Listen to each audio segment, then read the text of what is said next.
Hello everybody, it's your friendly digital technology librarian, Christy here. We've reached another Friday, so of course I have another Film Rec Friday ready for everybody out there.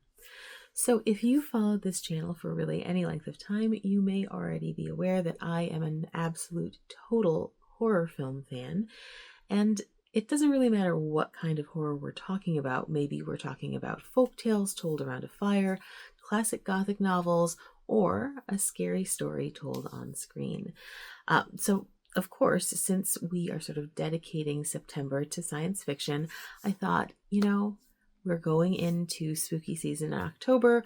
What better time to celebrate spooky science fiction films than right now during Sci-Fi September? So that is what we are going to be covering this week. We've got two really interesting science fiction horror films, and hopefully you'll enjoy them. As always, these recommendations are available to you entirely for free with the use of your Milan-Berlin library card. So without any further ado, let's get to the recs.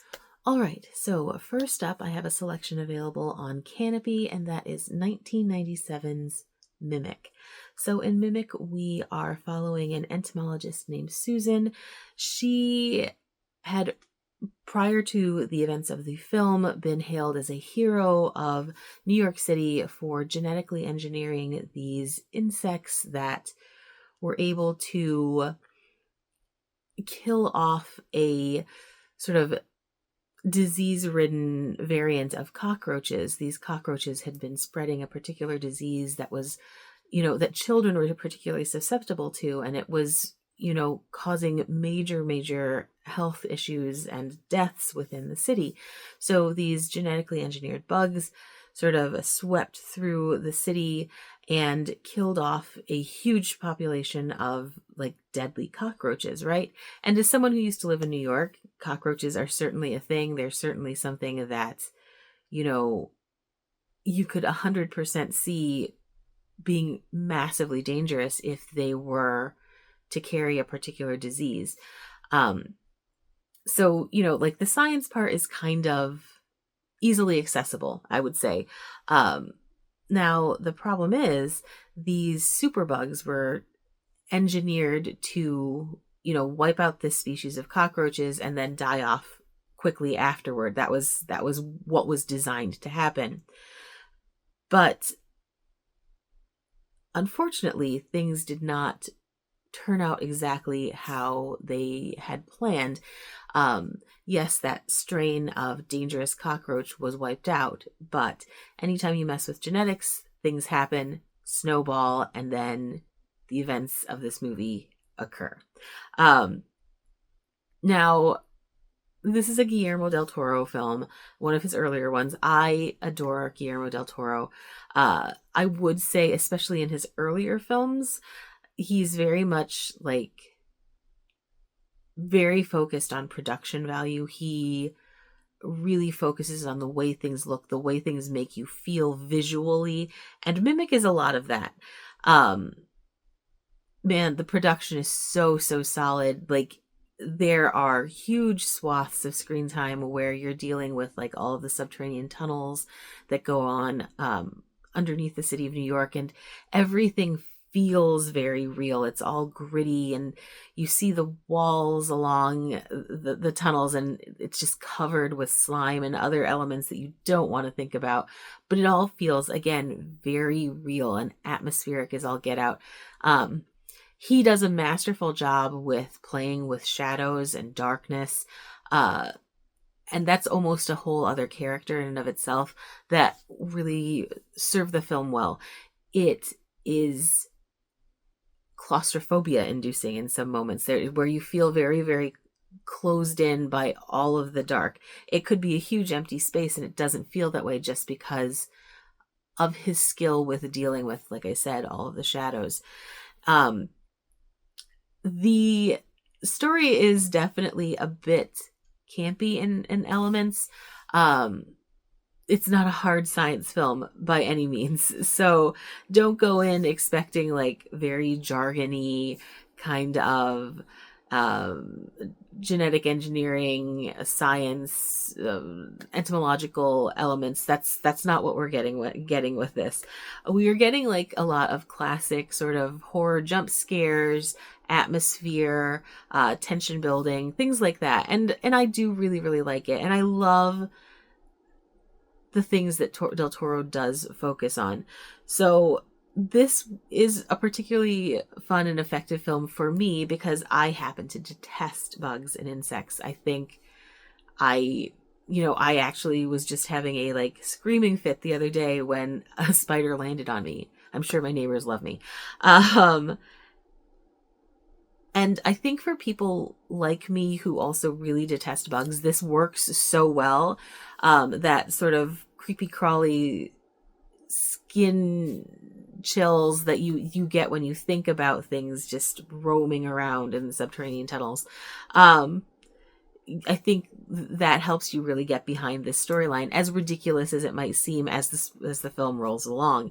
You know, despite all of those ridiculous elements, though, it's fun. It's a fun movie, whether or not you are sort of like phobic of insects and bugs, or you just are looking for sort of that classic kind of jump scare, action tension building kind of science fiction horror movie. You've got a lot of themes that are quite tropey, the pitfalls of genetic engineering. Of course, you have, I think people my age will always relate this to Jurassic Park. Nature finds a way. That concept, 100% fully, invested in this film. Especially anytime you're regarding like a designer engineered population, whether it be dinosaurs, whether it be superbugs, whether it be people, whatever, that whole nature finds a way is a thing. And then of course you just have that good old fashioned New York City subway or subterranean tunnel grossness that 100% is its own character in this movie. I would say there are like a handful of really solid jump scares, and then like push it to 11 kind of gross, creepy, dark atmosphere. Like those things it really excels at, and it is so much fun to watch. Like I said, I think I watched this when it first came out back in the late 90s, and it's been, the better part of 30 years since I last saw it. And it's just as fun, it's not unpredictable, the elements that happen, but that's not really the point. We're not really telling like a completely new style of story, right? It's really about pulling you into this particular experience, and I think it does do that very well, in large part to Guillermo del Toro's directing. You've got like a really solid cast. Mira Sorvino is Susan Tyler. Her husband is played by Jeremy Northam. You've got Giancarlo Giannini is in here. Charles S. Dutton is a character in here. I mean, they've got a solid cast that do really, really respectable performances. And there are moments where you've got this team fighting against these genetically engineered bugs kind of vibe. It's really, really, like I said, an enjoyable journey throughout this movie. So if you're looking for something like that, something sort of like classic, like super bugs, monsters, horror style sci-fi, definitely check out Mimic. It is absolutely worth the watch, and it's available on Canopy. Okay, my other recommendation for today is also available via Canopy, and that is 2018's Elizabeth Harvest. Now, in Elizabeth Harvest, we are initially following a beautiful young newlywed woman, Elizabeth, as she arrives at the palatial estate of her brilliant scientist husband, Henry. Henry is played by Kieran Hines, who I absolutely adore. He's always amazing. So she seems a bit out of it in a way when we are introduced to her, as if she's just been sort of dropped into the storyline, and we don't really know why. But Henry is really accommodating. He just sort of explains, she's had a very rough day, and he goes about and introduces her to his estate, including his housekeeper Claire and his, I guess, home caretaker Oliver. And we spend these first few minutes of the film getting to know Henry and Elizabeth and their relationship, And so it's very clear that Henry is very much enamored with his wife, and Elizabeth is very much enamored with Henry. And seeing things seem superficially quite lovely, but on the other hand, they're also a bit hazy and confusing. Much like Elizabeth is thoroughly confused at the beginning of the film, so are we as the audience. Everything looks beautiful, everything seems wonderful, but yet there's this underlying tension of what is really going on. How did we get to this point, right? Henry and Elizabeth spend the day and the evening together, and at the very end of their day, he essentially gives her a bit of a Blackbeard's ghost kind of ultimatum. He's shown her this entire estate, everything she is free and clear to visit and explore, except for one room. One room, that's his work room, she cannot enter. I mean, tropey is all get out, right? Like Blackbeard's ghost, that's a thing. But everything else is so nice. Again, like it is a palatial estate. It is huge. It is beautiful, is well maintained. She wants for nothing except for to know what is behind those doors to that one room that she can't go into. The days continue to go by. Henry leaves to go do whatever it is brilliant scientist Henry does. And so Elizabeth is left to her own devices. She initially is doing just fine, but curiosity gets the best of all of us, and she eventually explores that room, and it is definitely not what she was expecting. And that is when the film really snowballs into sort of a horror story. This is like the best kind of trippy psychological horror blended with science fiction that you can get. For me anyway, I really love atmospheric films. I love movies that play with the concept of tension and how they ratchet it up until it all breaks, because at some point tension's going to snap as far as like what's happening with the story. And as much as I absolutely adore Ciarán Hinds and most of his work, my favorite characters in this were Claire, played by Carla Gugino, and Elizabeth, played by Abby Lee.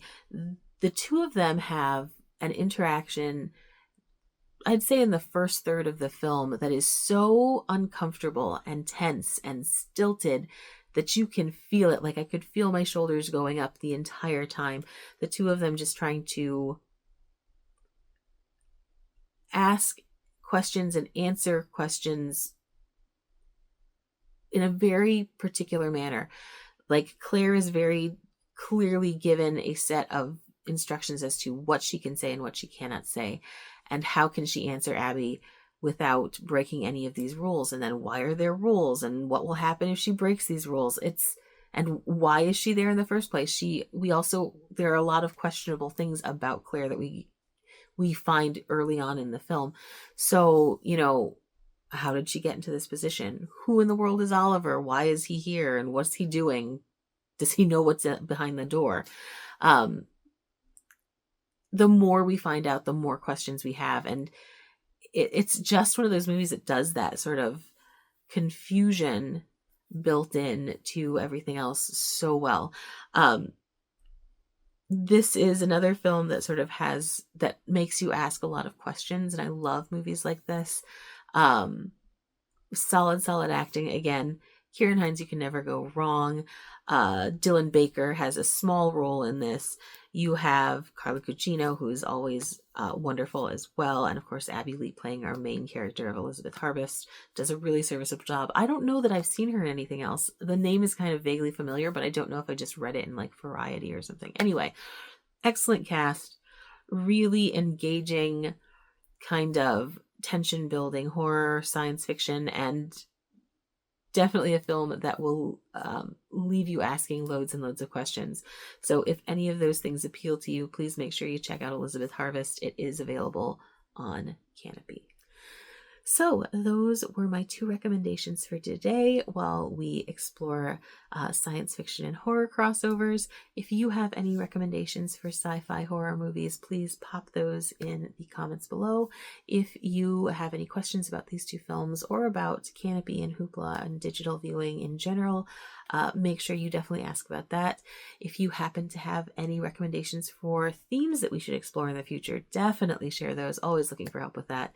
Anyway, as always, thank you so much for joining me. This was delightfully fun to pick these 2 out. I actually had to narrow it down quite a lot because there were a number of really awesome horror sci-fi on here that I would recommend anyone exploring if you happen to be a fan of the genre. Again, thank you so much for joining me, and hopefully I will see you next week. Bye-bye.